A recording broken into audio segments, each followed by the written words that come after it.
പ്രിയപ്പെട്ട വിദ്യാർത്ഥികളെ, നാം ഈ വീഡിയോയിലൂടെ ചർച്ച ചെയ്യുന്നത് history of Indian national movement സെക്കൻഡിലെ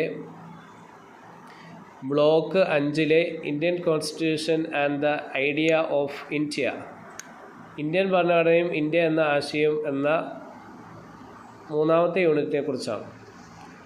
ഈ ടെക്സ്റ്റിൻ്റെ വിശദമായ നോട്ടും അതേപോലെ ഷോർട്ട് നോട്ട്സും ലഭിക്കുന്നതിന് വേണ്ടിയിട്ട് ഡിസ്ക്രിപ്ഷനിൽ കൊടുത്തിട്ടുള്ള വാട്സപ്പ് നമ്പരുമായി ബന്ധപ്പെടുക. ഒന്നാമത്തേത് ഐഡിയ ഓഫ് ഇന്ത്യ, ഇന്ത്യ എന്ന ആശയം. ദേശീയ പ്രസ്ഥാനത്തിൻ്റെ കാലത്താണ് ഇന്ത്യ എന്ന ആശയം ഐഡിയ ഓഫ് ഇന്ത്യ ശക്തമായി ഉയർന്നു വന്നത്. നാനാത്വത്തിൽ ഏകത്വം, യൂണിറ്റി ഇൻ ഡൈവേഴ്സിറ്റി ആഘോഷിക്കുന്ന ആധുനികവും ജനാധിപത്യപരവും മതേതരവുമായ ഒരു രാജ്യമാണിത്. മതത്തിൻ്റെ അടിസ്ഥാനത്തിൽ രൂപീകരിക്കപ്പെട്ട പാകിസ്ഥാനിൽ നിന്ന് വ്യത്യസ്തമായി എല്ലാ മതങ്ങളെയും ഭാഷകളെയും ജാതികളെയും സംസ്കാരങ്ങളെയും ഇന്ത്യ തുല്യ പൗരന്മാരായി ഉൾക്കൊള്ളുന്നതാണ് ഇന്ത്യ എന്ന ആശയം. ഇത് ദ്വിരാഷ്ട്രവാദത്തെ തള്ളിക്കളയുകയും ബഹുസ്വര സമൂഹത്തിനായി നിലകൊള്ളുകയും ചെയ്തു. അടുത്തത് influence of the national movements, ദേശീയ പ്രസ്ഥാനത്തിൻ്റെ സ്വാധീനം. 1900 സ്വാതന്ത്ര്യ സമര കാലത്ത് രൂപപ്പെട്ട മൂല്യങ്ങളുടെയും ആശയങ്ങളുടെയും നിയമപരമായ രൂപമാണ് ഇന്ത്യൻ ഭരണഘടന. മൗലികാവകാശങ്ങൾ, മതേതരത്വം, സാമൂഹിക സാമ്പത്തിക നീതി തുടങ്ങിയ ആശയങ്ങൾ 1931-ലെ കറാച്ചി കോൺഗ്രസ് സമ്മേളനം പോലെയുള്ള വേദികൾ തന്നെ നേതാക്കൾ വിഭാവനം ചെയ്തിരുന്നു. കൊളോണിയൽ വിരുദ്ധ സമരകാലത്ത് ജനങ്ങൾക്ക് നൽകിയ ജനാധിപത്യ വാഗ്ദാനങ്ങൾ നിറവേറ്റാനാണ് ഭരണഘടന രൂപകൽപ്പന ചെയ്തത്.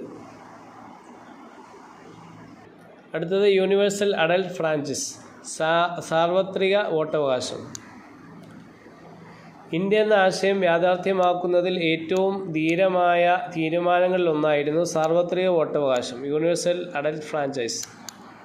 ജാതി, മതം, ലിംഗം, വിദ്യാഭ്യാസം, സാമ്പത്തികം എന്നിവയൊന്നും പരിഗണിക്കാതെ പ്രായപൂർത്തിയായ എല്ലാ പൗരന്മാർക്കും വോട്ടവകാശം നൽകിക്കൊണ്ട് ഭരണഘടനാ ശില്പികൾ സാധാരണ ജനങ്ങളിൽ വലിയ വിശ്വാസമർപ്പിച്ചു. റിപ്പബ്ലിക്കിൻ്റെ തുടക്കം മുതൽ തന്നെ യഥാർത്ഥ രാഷ്ട്രീയ സമത്വം ഉറപ്പിക്കാൻ ഇത് സഹായിച്ചു. അടുത്തത് സെക്യുലറിസം ആസ് ദ കോർ, മതേതരത്വം എന്ന അടിസ്ഥാന ശില. ഇന്ത്യ വിഭജനം മതത്തിൻ്റെ അടിസ്ഥാനത്തിലായിരുന്നെങ്കിലും ഒരു ഹിന്ദു രാഷ്ട്രമാകുക എന്ന ആശയത്തെ ഇന്ത്യ ബോധപൂർവം തള്ളിക്കളഞ്ഞു. ഭരണഘടന ഇന്ത്യയെ ഒരു മതേതര രാജ്യമായി പ്രഖ്യാപിച്ചു. അതായത് സർക്കാരിന് ഔദ്യോഗിക മതമില്ല. യാതൊരു വിവേചനവുമില്ലാതെ ഏത് മതത്തിലും വിശ്വസിക്കാനും ആചരിക്കാനും പ്രചരിപ്പിക്കാനുമുള്ള മൗലികാവകാശം ഇത് പൗരന്മാർക്ക് ഉറപ്പു നൽകുന്നു. അടുത്തത് സോഷ്യൽ ജസ്റ്റിസ് ആൻഡ് ഈക്വാലിറ്റി, സാമൂഹിക നീതിയും സമത്വവും.